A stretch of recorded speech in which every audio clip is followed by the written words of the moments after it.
So where we left off is that it's around 1910, and James and Mary Ann Dangerfield have just passed away within months of each other. His son, Henry Edward, age 40, is a successful businessman who is running Middlesex Mining Company, as well as a firm established with his dad that helps with the ins and outs of the mining estates for out-of-towners. He lives here at 405 Moffett with his wife Blanche, 38, and they have their two children, Alfred, who is 14, and Eleanor, age 9. They've been married since 1892 and now have a boarder, which, by the way, I did find out his name is Herbert E. Adams, who's 22 and a teacher. They did build the home next door of 411 Moffett, but they stayed in the Dangerfield home and rented it out to Charles Noble and his family for several years. Through directories, I have found that they were at 405 until at least 1914. Between 1914, when the First World War starts, and 1920, Blanche and Edward divorce, and this is where things get a little hairy.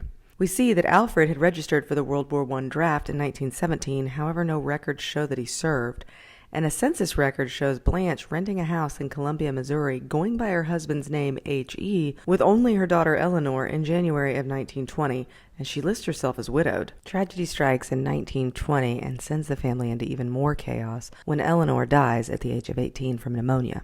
Edward and his son Alfred both marry that same year, Edward remarrying to an Alma H. Smith, and Alfred's short-lived one that ended in divorce to Isabel Earle, while living in Kansas City as a mechanic. These were both just months after the death of Eleanor. Edward and Alma take a room at 411 next door, and by 1922 they are living at 709 Connor Avenue. To put this weirdly in perspective, a prominent businessman who is leading one of the largest real estate firms in Joplin and is responsible for the construction of several large buildings downtown, including the Joplin Furniture Company, goes from this house to this, and it appears his son wants nothing to do with the family business, as he is a mechanic in Kansas City. In 1930, Blanche is still in Columbia, Missouri, and she lists herself as widowed again on the census, so it does not appear that she wanted the said divorce, and essentially she went from being a rather busy, prominent family woman in Joplin to losing a child and a husband and living alone in a few short years. By 1935, she has moved finally into the 411 house, later known by her namesake as the Blanche Dangerfield home,